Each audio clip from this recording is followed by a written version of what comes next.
c'est activé, c'est bon. Bonjour à tous. Est-ce que vous m'entendez à distance?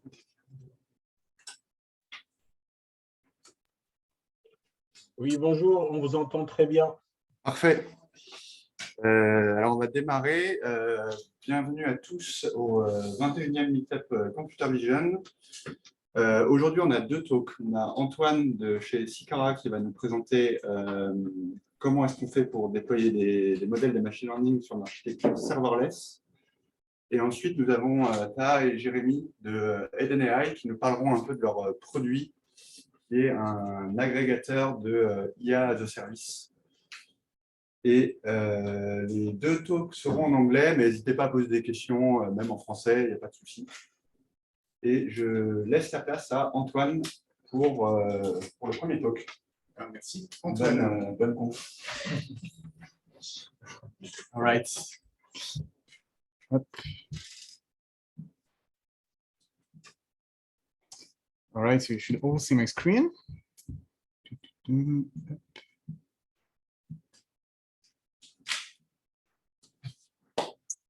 Okay, so thank you all for coming. I will be discussing today with you the subject of deploying your machine learning model in production. And more specifically, we'll be dealing with the deployment on something called serverless, which is a kind of new technology that emerged from the cloud providers in the last few years. So one of the most common use case that you have in computer vision is that you have your brand new computer vision model that you spent years trying to tune, that you spent much resources trying to attain the best performances you can on the text data set that you are using. And now you want to make that computer vision model accessible to anyone in the world.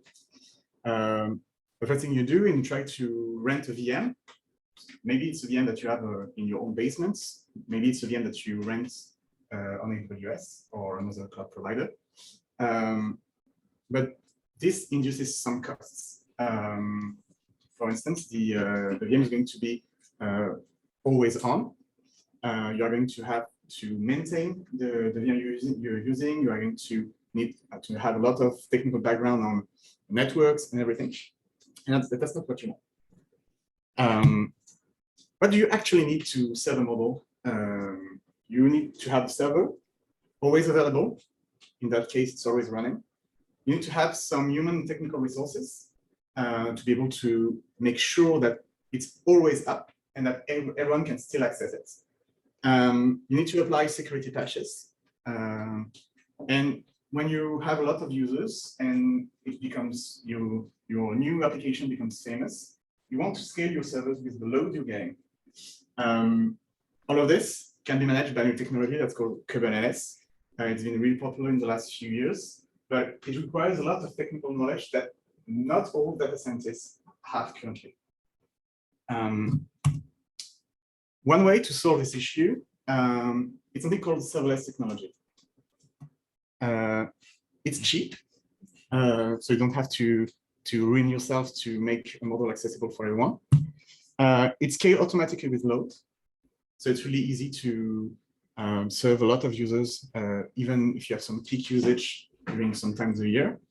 And it's really easy to implement because it's cloud native, so everything is in the cloud, either AWS, GCP, Azure, OVH, I think, Alibaba Cloud, and all of the providers, they provide some serverless support right now. And that's really easy because you just have to package your code, you upload it, that's it. You have a function that runs in the cloud.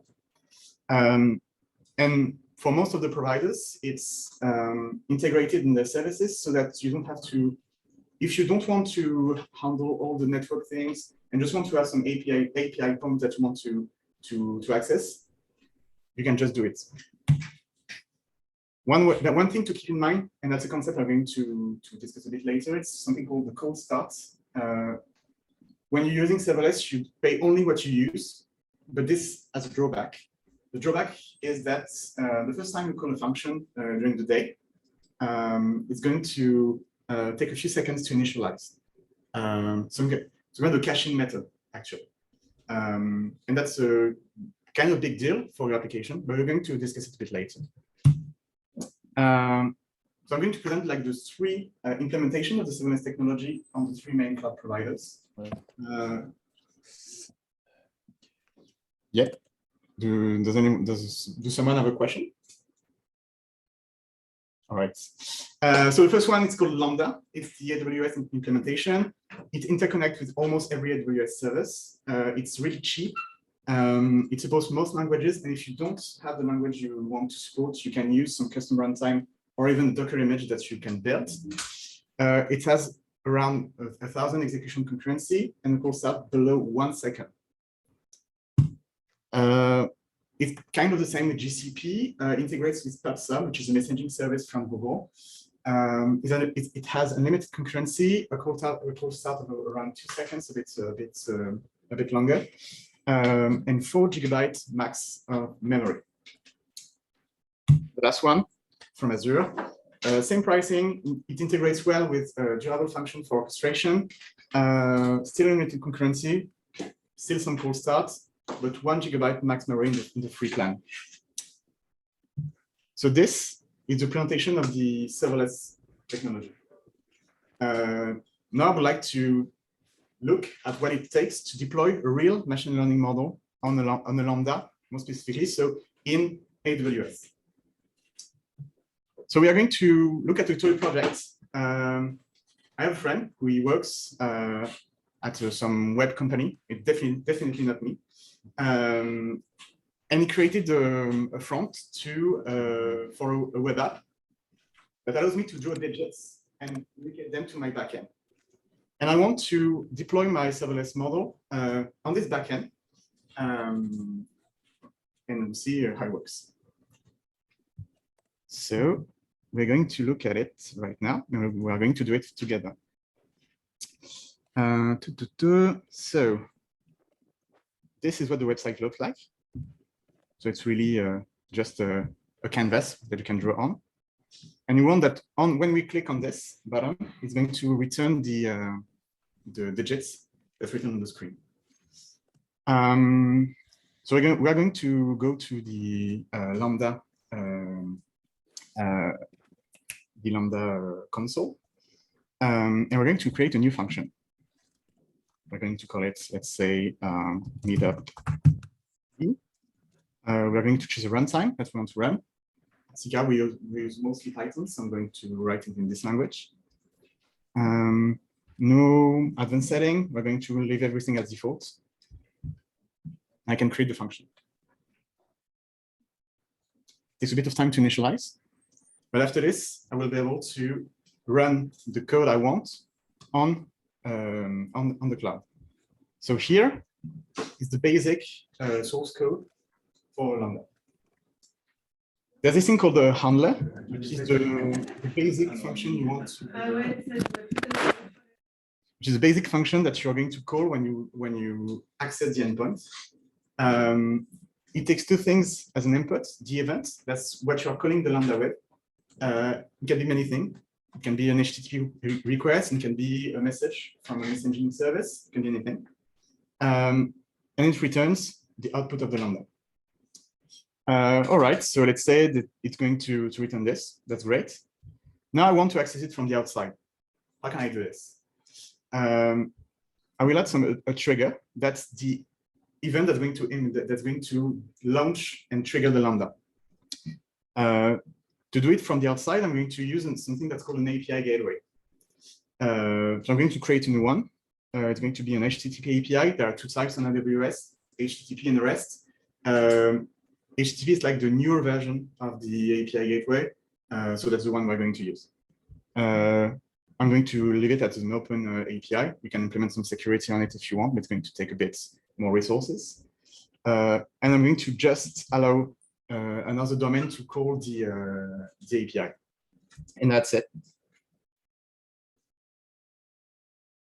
Now I have my API endpoint. So if I go to this public address, I'm going to receive I'm going to send a request to my Lambda. It's going to return the answer. The answer is hello from Lambda. So this works great when you're dealing with small packages and small lambdas and small requirements, and basically web things. When you try to deploy some machine learning model, you're going to face a huge problem. It's that your dependencies, your packages that you're using, PyTorch, TensorFlow, Scikit-learn, they are too weighted to fit in the default Lambda runtime. What you're going to need is to deploy your Lambda with Docker image. And that's not something that's really hard to do, actually. So we're going to do it together. The first thing you need, it's called a place to store the image you're going to build. And it's something that's called the Elastic Container Registry. And so we're going to create a place to hold the Docker image. It's going to be private because I don't want everyone to access the image I'm going to create. And I'm going to call it Meetup CV. Basically, that's it.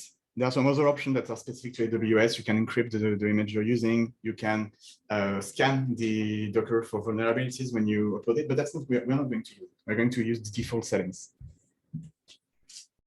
All right. So I have my new repository where I can build and upload the Docker image I want to use. So now let's go back to see some code. So this here. So let's start with this. So that's the script I'm using to train a small model on Minst. That's using Scikit-learn. It's almost something that you can find on the Scikit-learn tutorials. So it's really easy. And what it does, it just dumps using joblib the binary for the model that we're going to use. What I have here is the handler. So I have this function, predict from events. It takes two inputs, some data URI from the front end I want to respond to. It predicts a result and it creates a response. That's basically it. So that's really like a small model that you can find, something that you yep. Can everyone see a bit better? Is it better? Yes. So it's really something that a small model. What I want is to package this model inside my my Docker image. So I have here a small Docker file that's going to take the image from AWS that's used to build Lambda runtimes.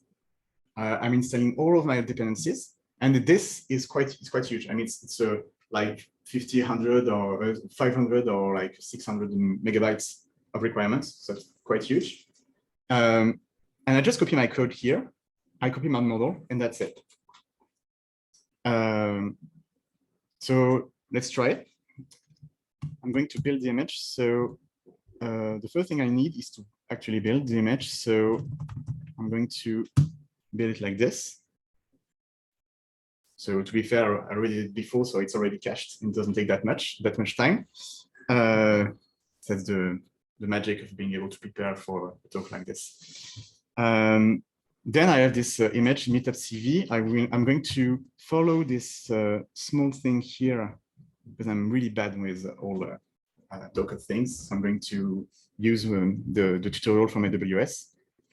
So there are like four main parts. You log in to the ECR. You build your image, you tag the image so that it knows where to upload the image, and then you actually upload it on the repository. So we're going to tag the image here, and then we are going to push it on the repository. So it has to push like 600 megabytes, as you can see. So it's going to be a big Docker image. The limit you can use, it's 10 gigabytes on Lambda, which is a limit to keep in mind, but it's actually quite huge.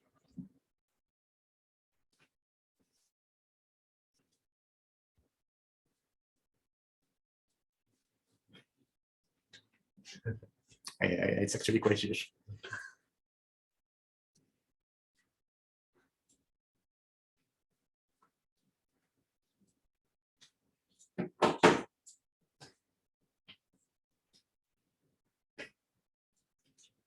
All right.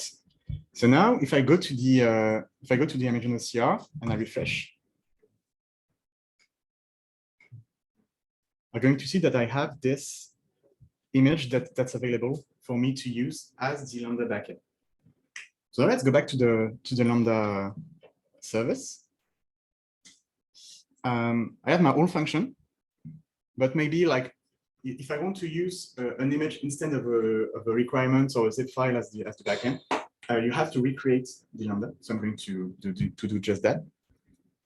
So you use a container image as an input. It's going to be called Meetup CV Docker, for instance. You brought the image that you have on your ECR. So we see here that we have the Meetup CV. It's a bit bugged right now, but that's all right.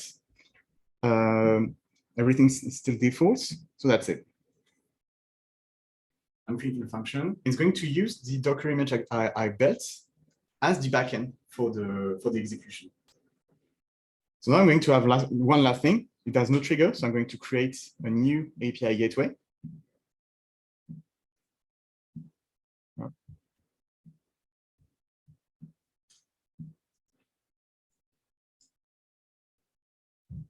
And that's it. So this endpoint is going to allow me to request the Lambda I created and request the model I just created. To be fair, there's one last thing to do because the guy who created it for me is definitely not me. I'm not able to edit the HTML I created, but I can actually. So I'm going to do it. In a real setting, you're going to do some kind of DNS trickery to always refer some API dot the host you're going to use, so that you don't have to modify the front end every time you redeploy your Lambda. In this example, it's just a way to do it easily and quickly. So that's it. What I'm going to do is going to put it on the bucket that holds the static website. And we're going to be done. So now, if I go to my serverless-deployment.com and I refresh, so now there is like a 50% chance that it doesn't work because, I mean, it's a demo effect. So let's try it. So the first time we call the Lambda is going to take a bit of time to warm up, or it just doesn't work and we stay there. 50-50. I would prefer it to work.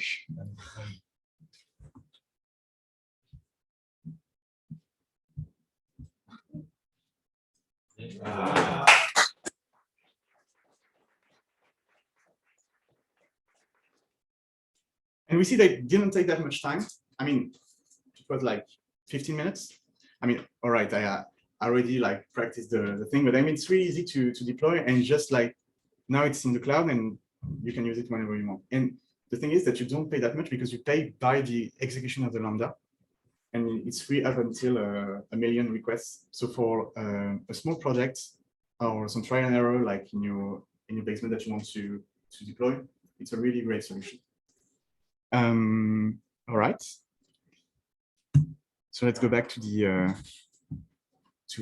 presentation. There are a few serverless good practice I want to share with you. Today we did everything by hand using the console.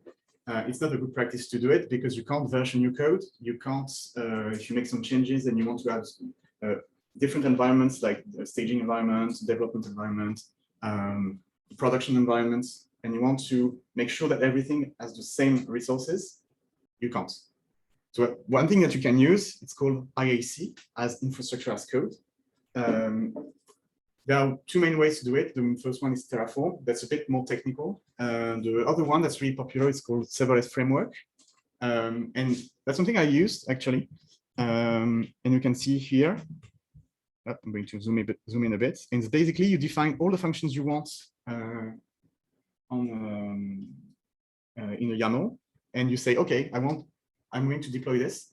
and the framework handle everything. The API gateways, whether you want to do it on an image or requirements, it handles everything. So that's great. All right. The other good practice is to decouple the microservices in your application architecture.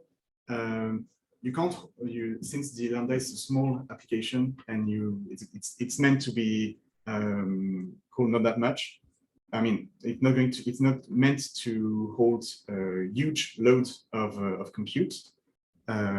It's better to like decouple everything so that the application can stay stateless, and that every job doesn't take that much time. More specifically for machine learning, you can't use serverless with an environment that requires some GPUs for operation. That's a major drawback for the technology. I'm hoping that in the next years we're going to be able to do it. That would be a huge leap for the specific application, but it's not something that's announced. If the cold start impact your user experience, it's something that you should not use as well.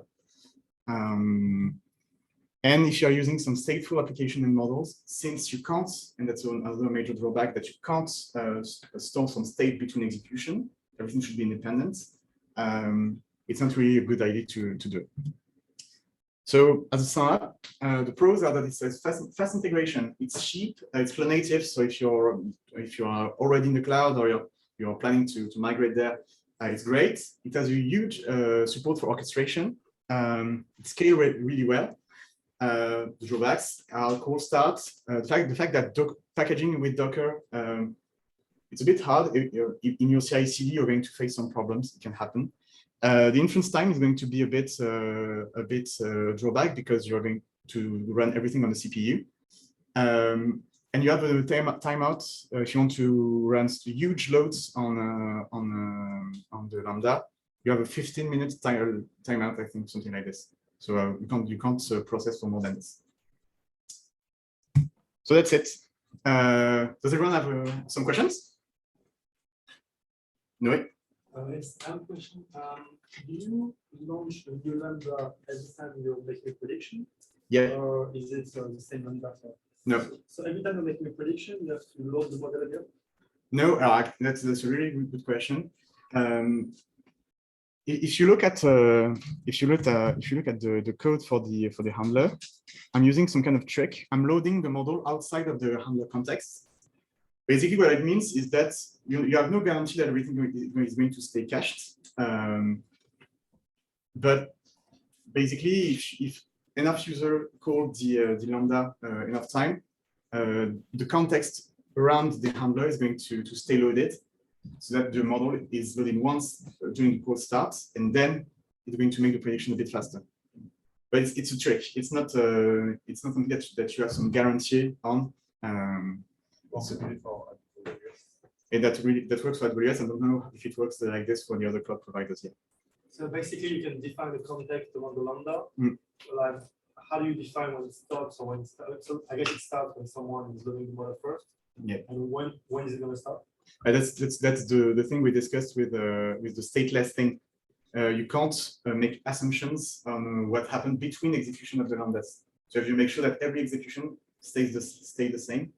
So if your model has some internal parameters that are going to change between execution, you can't use the solution for this. Did that answer your question? Okay. Yeah. I have the answer for Azure. They do the same. They suggest just to put in a function that is going to be called at the time, but it's going to set the variable model just the first time. Okay. When it's set, it doesn't load again. Yes. Okay. But the question I have is what happens if you need too much RAM, but you don't know or not anticipate? Where do you get this information? For your RAM consumption, and it takes more than 10 giga RAM. And I get that using Azure. Finding the information was paid. Okay.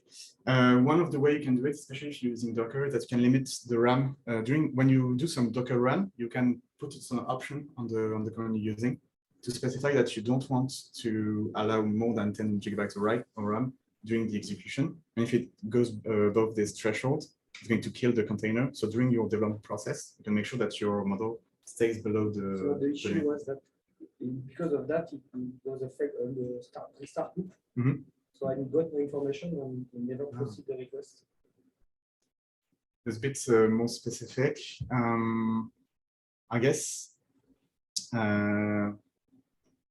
it depends on the monitoring you have on your application, and that's the other thing that I didn't talk about is the fact that when you are using serverless like this, you have to put a stack around your application so that you can monitor all the defects. I don't know if it really answers the question you asked, but that would be my guess. So I just checked before, and after I said, okay, it's impossible. Actually, in your example, you touched Lambda in the sentence, so it's complete solution. Can you speak a bit louder? Sorry. And when you are putting the Lambda, it's with in a synchronous way. Mhm. So I think it's limited to 20 execution by same time.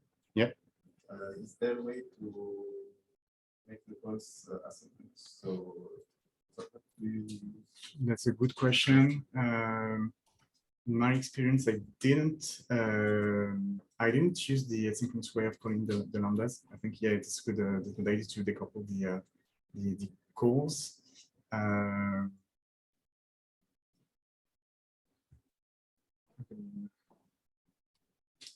I don't really have the answer for this. Sorry. What is the minimum starting time of Lambdas? Because I have a very small model and small curve. Yeah. But what is the minimum? For the call start or for the because for the starting time is going to be a few milliseconds after it's warm.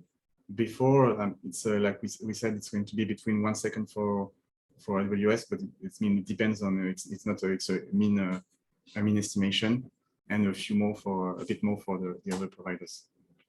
Okay, so it mainly depends on the size of your Docker. Yep.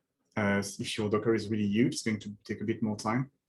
It's still it's a bit stochastic as a measure. It's a bit random, but yeah, it can take more time if your image is huge. And I mean the first Lambda, the one I created that was just like the basic one, probably had a faster call start than the other one with the model because it was a bit huge. It was bigger with the Docker context.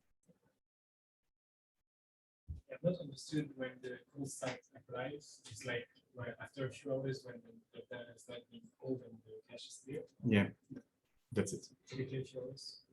No, typically even a few minutes. It really depends. In my experience, yeah, 15 minutes. But you mentioned that you needed to have a Docker because of the RAM. No, not because of the RAM. Because of the requirements of the text. because the size of you can use a few other tricks. You don't have to use Docker. You can attach an EFS to your Lambda, a file system. You can use layers up until a certain limit. I think it's 250 megabytes, something like this. And you can, I think, attach a S3 bucket as well. I'm not sure about this. And so you could like try to load all your requirements from the bucket, but it adds up to the time it takes to process the request. Using the Docker, it's I think it depends on your experience, but I think it's an easier way to do it. Depends on your experience with the technology. I don't see what it change because the Lambda needs to download the Docker image. The Docker image is to contain your dependencies. Yep, and actually it needs to stay in the same region as your Lambda because if you don't do it, it's going to take too much time to pull the image from the SCR. And so AWS doesn't allow you to use an image that's not in the same region. I think it takes more time, but once it's No. Yeah, I mean, it's not. Maybe it's the same time. I'm not really sure about this, but I find it. I think like easier to do it with just the Docker context. So, but it was not available up until like last December, like one year ago. So it's kind of new. So maybe we'll see some drawbacks and some comparison with the other method we had before to import the huge requirements.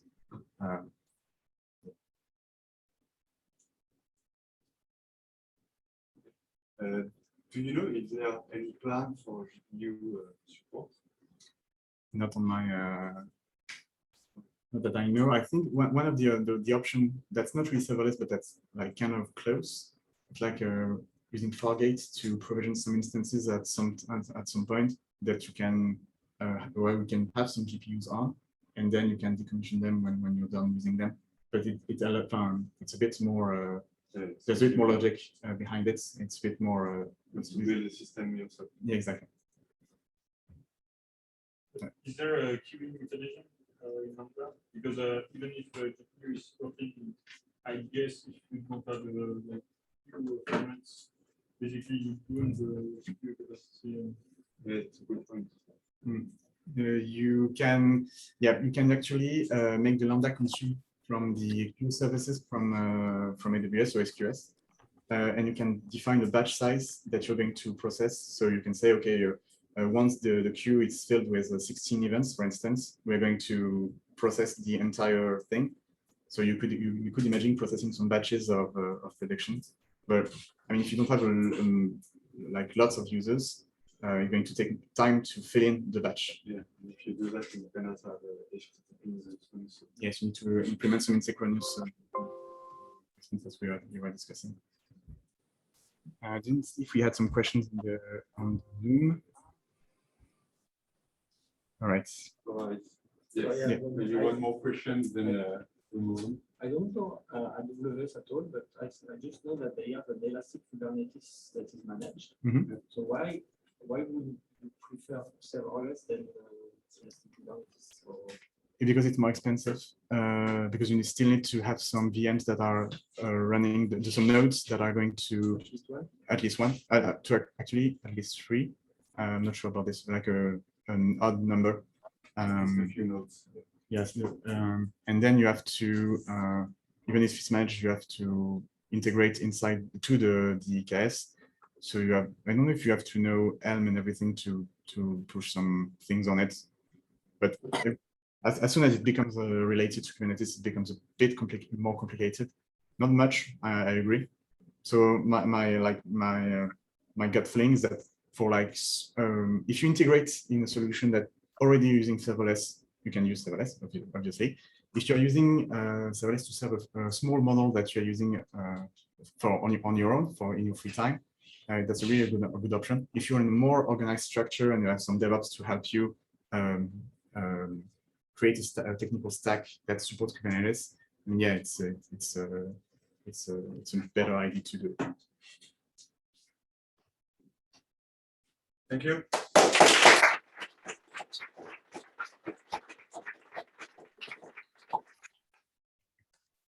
So the floor is to yes, the floor is yours. So we change the PC. I'm going to.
Slide. So since we saw that Docker Docker file is a blueprint for any Docker image. That should actually mean that every Docker image that there is on Docker Hub should be built on its own Docker file, right? So if we actually go to, let's actually look at one of the latest versions, which is 13-Alpine, and then let's click inside. And as you see, this specific image has its own Docker file. And here, as you see, we have the same from that we just saw. And this is what this node official image is based off, which is a base image Alpine 3.10. Right? And then we have this environmental variable set and all these Linux commands using run. And some other environmental variable. And you have this entry point, which is a script. You can also the whole shell script instead of separate commands. And you have this final command.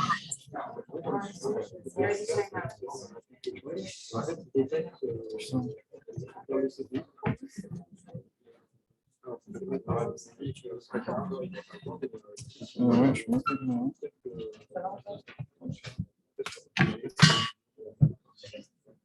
Ah, c'est 10 minutes. Je laisse en mute. Je crois que c'est bon. Hein. Ouais, c'est bon.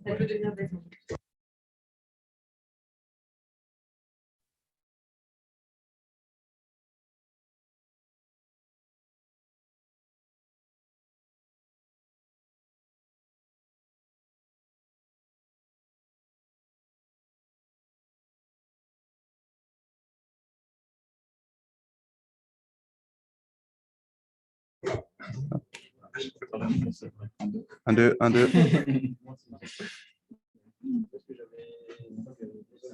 On parle pas donc. Ah ouais, non. Ah, attends, vas-y sur Zoom parce que t'es peut-être en mute sur Zoom. Bon, c'est bon. Non, c'est bon. Mais ça s'active. Oui. Normalement, j'ai sélectionné pour rien. Je pense que c'est bon. Ouais. Okay, perfect. So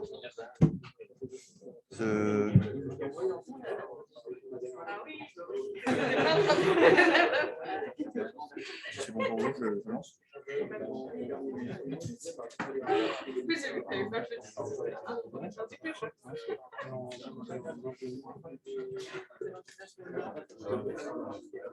Par contre, il n'y a pas la projection derrière. Peut-être il n'y a pas la projection de l'écran.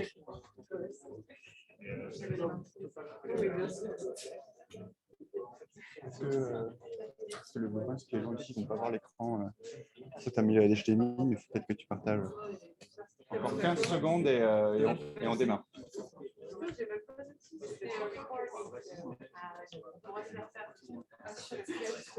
Yes, parfait. C'est bon, on est prêt.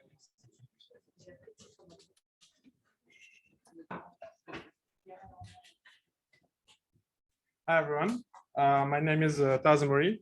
I'm the CEO of Eden AI, and today with Jeremy we are going to talk about AI as a service. But first, let me introduce our team. So I'm Taha, here's Jeremy, there's Sami, Francois, and Alan. And if you're wondering why our product is called Eden AI, because our CTO Sami has had a child, and his name was Eden. So we decided to name the product according to the firstborn of our CTO. And we did some consulting first, and we decided then to start working on this product. And we are supported by top tech entrepreneurs. We're talking about Docker. We have one of the co-founders of Docker who are invested in our company. And that's it for introduction. When we talk about AI, we are going to talk about some specific technologies. First, the computer vision, text mining and NLP, speech and audio, OCR for optical character recognition, machine translation, and also prediction and machine learning. And today, we are going to focus on vision and OCR, but keep in mind that what we are doing with vision, we are also doing it with other technologies.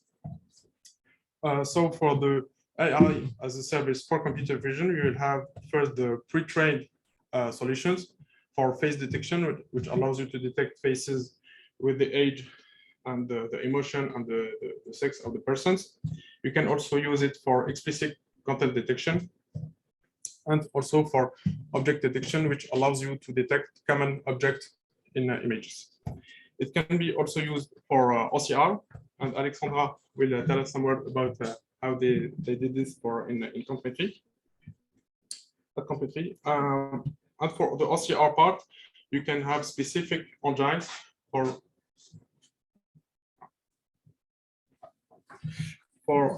handwritten OCR.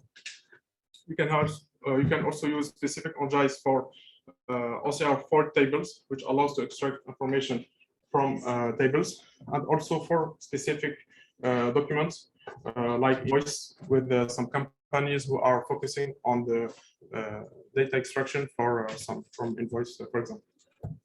And for the computer vision, you have also engines for the training of specific models, but I will explain this later with a comparison between two use cases. So starting from now, we are going to answer some questions about these services. The first one is how to do AI. The common way to do it is the custom-made approach, which basically means that you are going to develop algorithm based on open source libraries like TensorFlow, scikit-learn, etc., developed by data science teams, internal data science team or external ones. This allows you to have independence from these providers, from external providers, and to tackle very specific subject. But today we are going to talk about the ready-to-use services, who are more generic, which allows to tackle standard needs that you can find that you can have in different enterprise with only some settings to choose. Just a small point about the two category of AI as a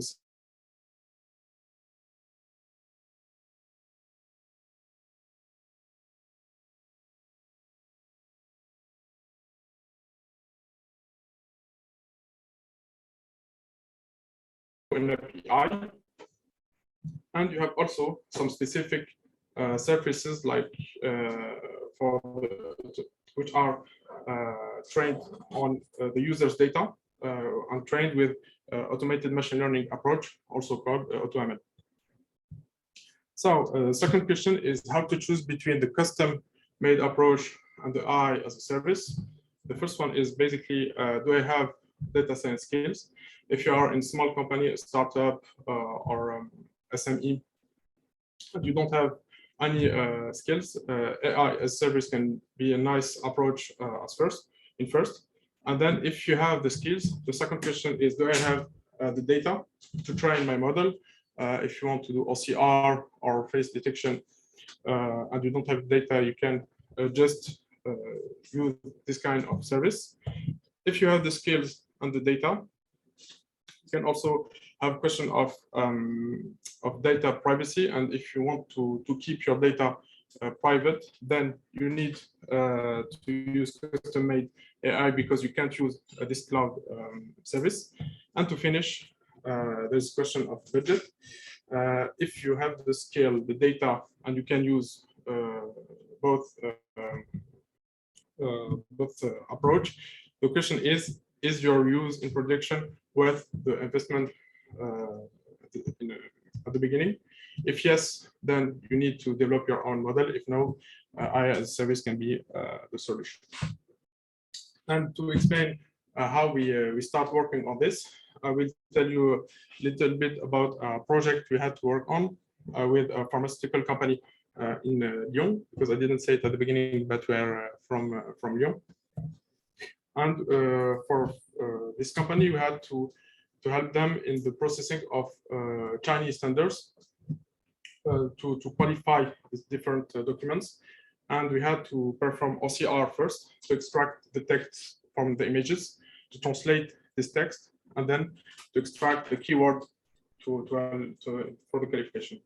And the question was which technology to choose for each of these steps.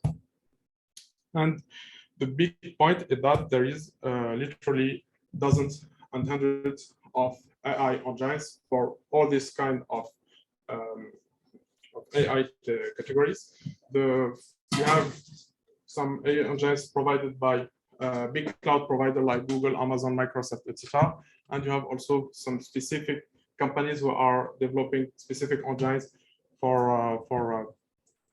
specific technologies. And the first point is that there is no best AI provider. And so here I'm going to explain what we did for the custom vision. For the use case, we had to work on image classification. In the first case, it's the classification of melanoma, which is a skin tumor between image of benign and malignant melanoma.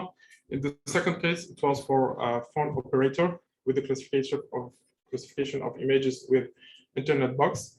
And what we noticed when we did this benchmark for 4 providers is that depending on the data set, we had very different rankings.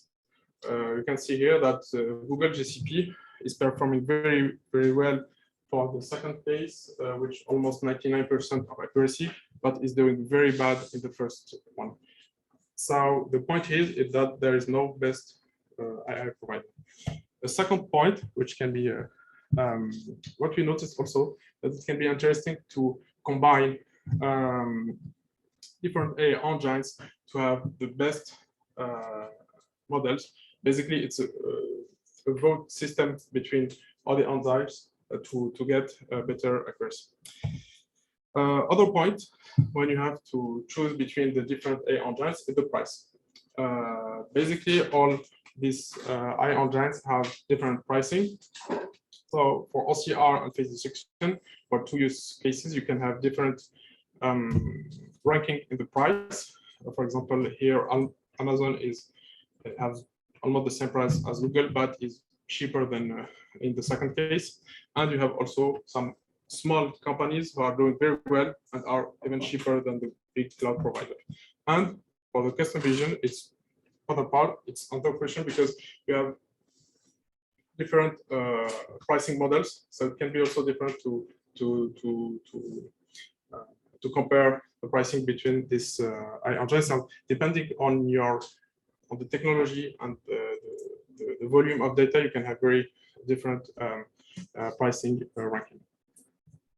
So, in summary, for this AI engine, you have different kind of technologies for vision, text, speech, OCR, translation, and prediction.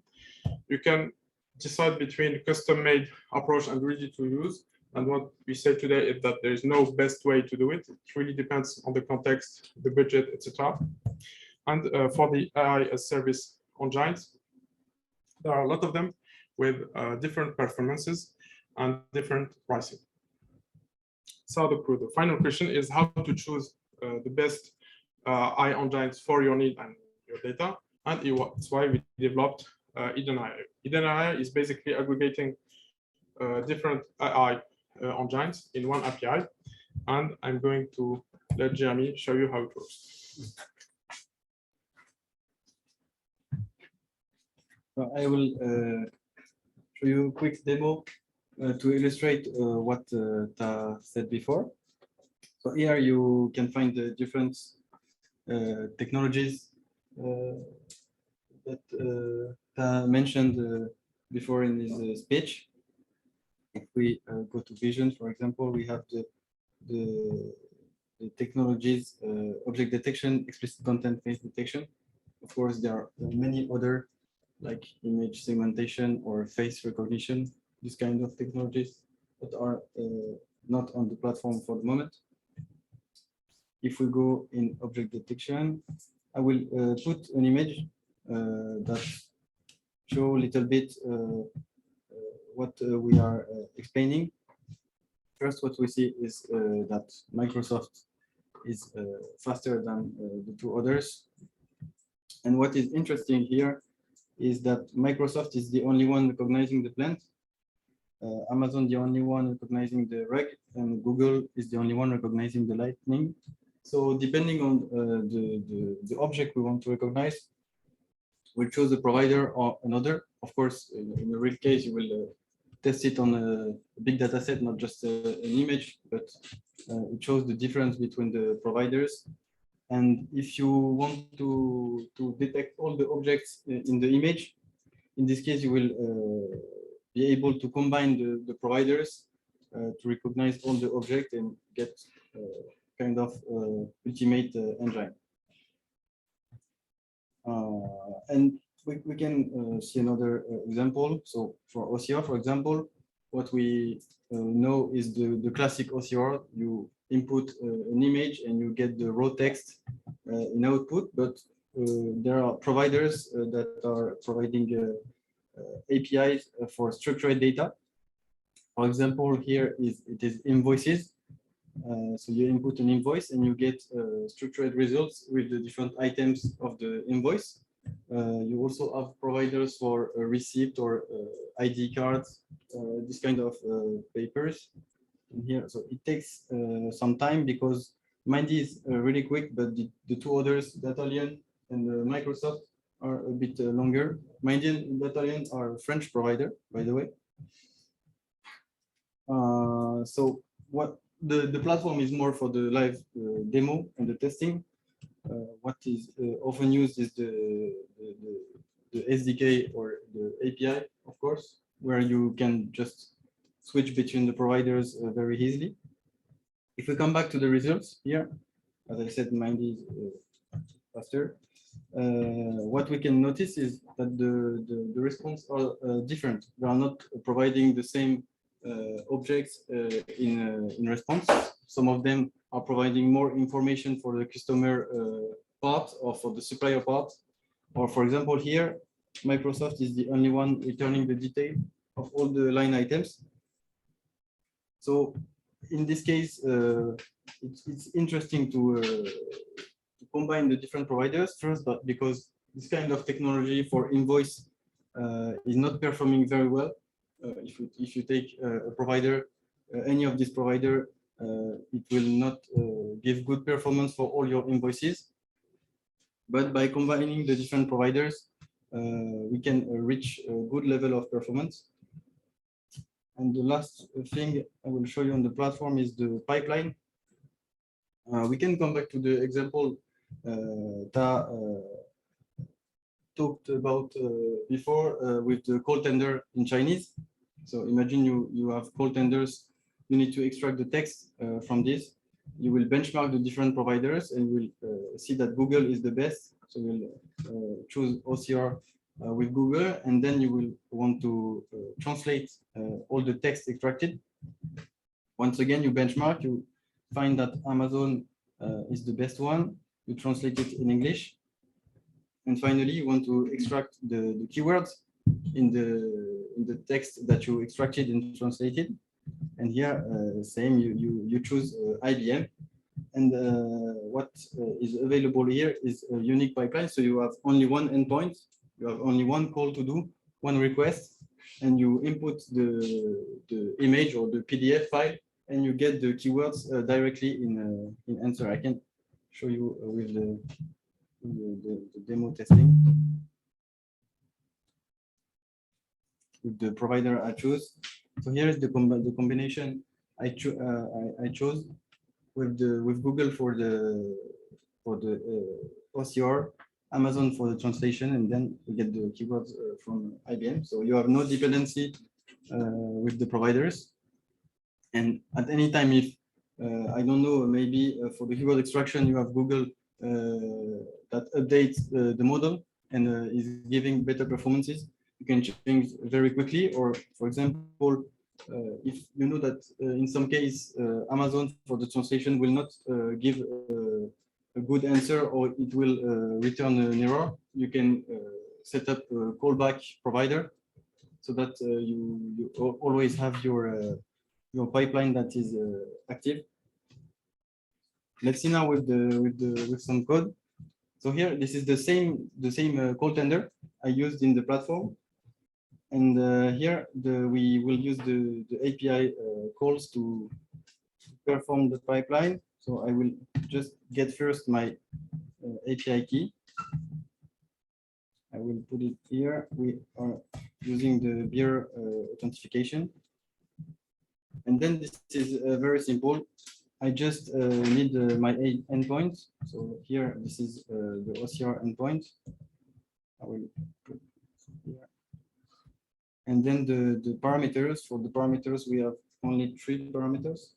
The file that will input the provider and the language. So I will choose, for example, for the providers, I can choose Google.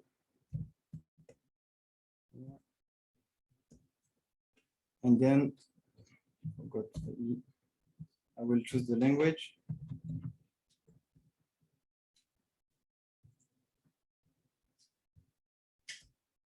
For the language, the value of Chinese is here.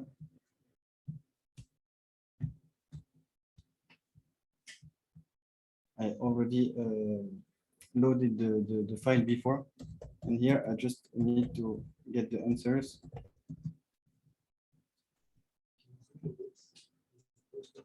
Sorry? No. Is it better here?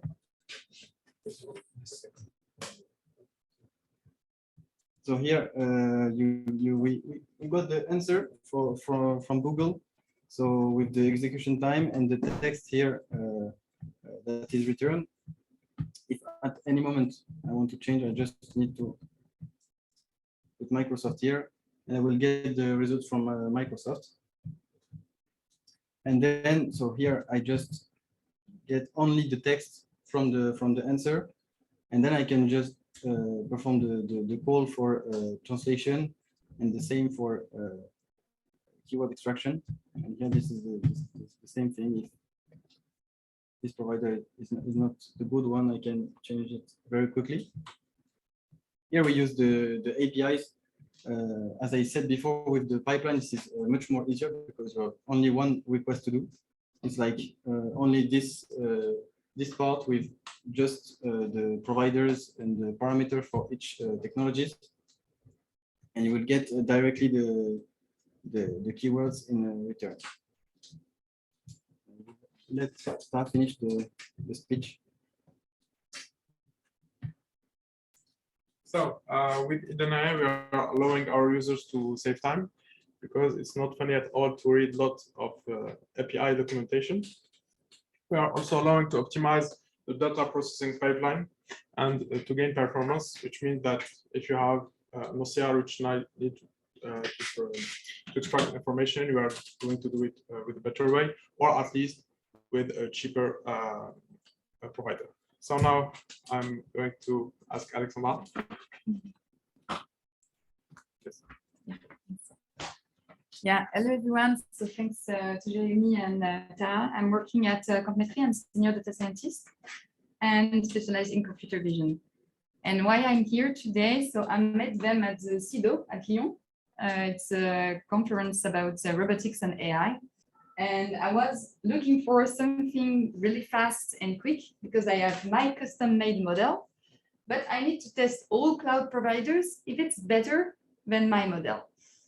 So, so I have my custom model with many things, many computer vision techniques and NLP. But is it better? So my client said, is it better than just Google, AWS, or Azure? I say, I don't know, I need to check. So, okay, you need to create an account for each provider. And after that, you need to take a hand how it works, and you need to check, and it takes time. So this is a solution, and it was really fast. In one day, we did all a job and to test it. So really fast, and it works really well at an AI. And the other thing also is the client doesn't want a custom-made model, and you need to implement it, I don't know, in 1 week. Sometimes it happens. So this is, I think, the solution. And so if you have questions on it and how it works, you can ask me. And voilà. So thank you, everyone. Thank you very much. So just to conclude with our vision of the AI as a service market, what we are doing with Eden.ai, had already done with the data storage and computing, which is the multi-cloud approach. Basically, we are allowing our user to have a complete vision of the available AI as service engines and to optimize and get higher performance easily with switching between providers. Other point is that there is big players, Google, Amazon, Microsoft, but also some small players which are performing very well because they are focusing on specific technologies. There are a lot of them, Ionix in Japan, which are focusing on face recognition, Logmeal in Spain, Imaga in Bulgaria, with who are focusing also on computer vision. And to finish, our point is that all the services are a commodity, which means that there is no best model. The performance depends really on the training data, and all the models behind these APIs are evolving. So when you choose a provider today, it doesn't mean that it will be the best for you for the next month. Just before finishing, quick information: if you know some people who are looking for a job, we are hiring in Lyon, which is basically the best city in the world, objectively. And so we're looking for full stack developer and DevOps. So if you have friends, that's it. And thank you.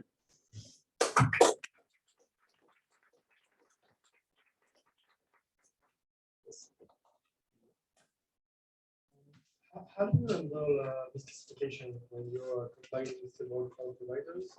Let's say one is saying this is a chair, another is a truck. They are both 100% sure of their choice. How do you do that? It's a good question. In fact, if you have only two, No, like generally, like how do you do? if you have three, you can have system vote. So to be honest, we just start working on this. It's we don't have for the moment. We are not doing this automatically for the moment, at least. What we are willing to do is to try to understand with some benchmarks in which case this provider is performing better than the other, and then to be more like the prediction will be more valuable than the other. Does it happen sometimes? I mean, maybe not for the big players, but for like the more specialized services that introduce some, I don't know, breaking change in their APIs, but so that you are not able to request them anymore. No, sometime, or not because yes, there's many chance. So our developers are working, but no, usually they are maintaining like the last version. Okay. So you have some more to update your connector. But yes, it's something that you're facing in your, yes, it's one of our challenges to how update this. One problem is that we are standardizing the response of the different providers, and if one provider is changing one parameter of this kind of thing, we have to adapt all the models. So, yeah, I was not thinking about this yet. How the data formats change over time. yeah, that's the problem. Yes. Assuming we use your platform and then we decide to go only with Google, how much more would it cost to stay with it?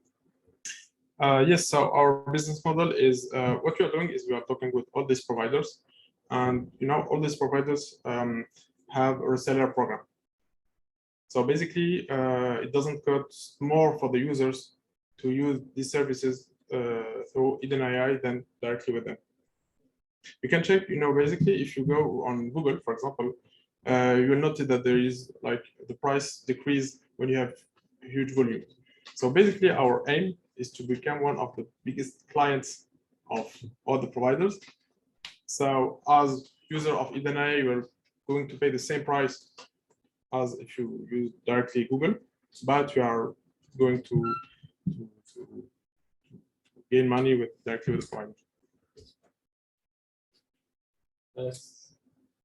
The second question. Yes, just one comment.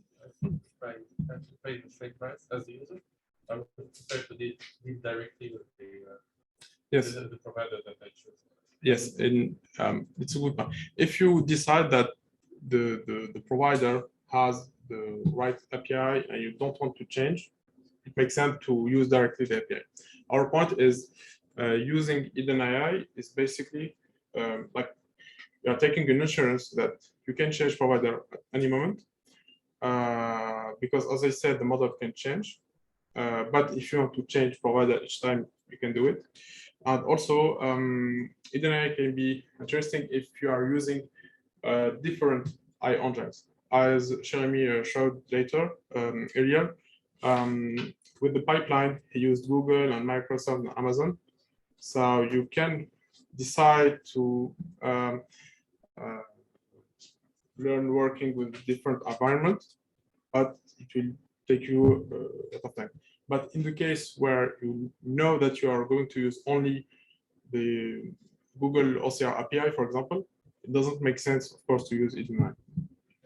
There is also the case, imagine you are using a Google classification model for images. You can say, okay, I set a threshold like 95%, and if Google is not reaching this threshold, we switch to another provider that is reaching the threshold. So that's also a point, is convincing the performances like other model. But yeah, if you're completely sure it's Google,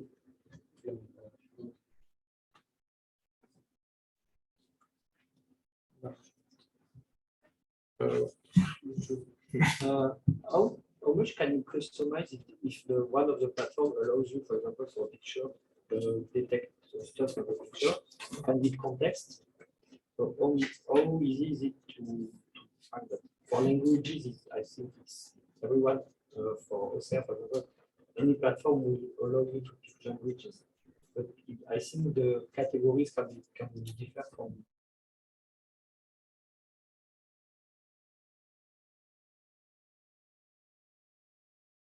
That you could customize directly. Yes, so the first one is that we are always, you get the original result. You can get the original result for all the providers in our API. So if you really need to get the specific result, you can get it through our API. But we are also working on creating a standard. So what we are analyzing all the APIs from different providers. So sometimes we are also, we can use parameter in our API that won't be used by some providers, but doesn't matter, to have like the best standard. But of course, we are making choice with Eden AI. Do you offer your clients possibility to use their own model, like in the middle of the pipeline, or for example, like benchmark? Not yet. I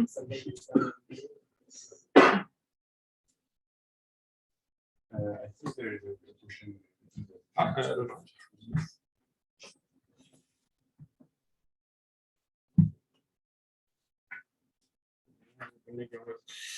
So I think the question is, so to be clear, we are not building any models. It's our choice, because if we start providing like Eden AI models and at the same time comparing it to other vendors, it doesn't make sense. And because we are really working on partnerships with all the providers, so if we start doing this, it won't make any sense. But at the same time, you're also working on, for OCR, for example, you have Tesseract, which is like open source library. We're also implementing some open source alternative, but we are saying that it's Tesseract, or we are not saying that it's our model. Other question? When I use Eden AI, I don't have to create an account in AWS. No. You do all the billing. Yes, exactly. And you can, in fact, you can create your own account with a Gmail account or your email. We are offering $50 credits to start using the platform. So don't hesitate if you want to see how it goes. Do you have a roadmap of how many AI as a service you plan to support? For instance, AWS, you have a lot more than the three. In fact, what we are doing is we are trying to have all the AI engines from Amazon, Google, Microsoft.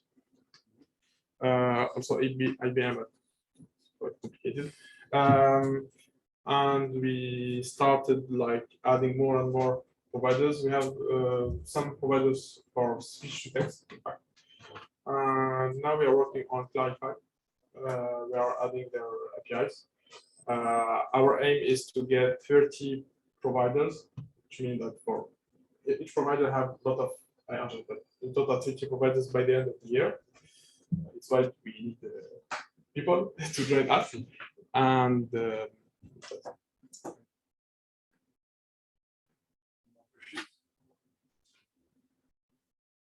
Okay, thank you very much, guys.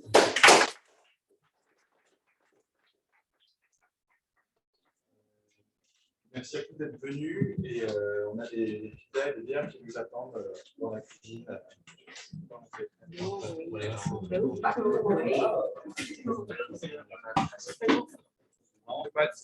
Bye.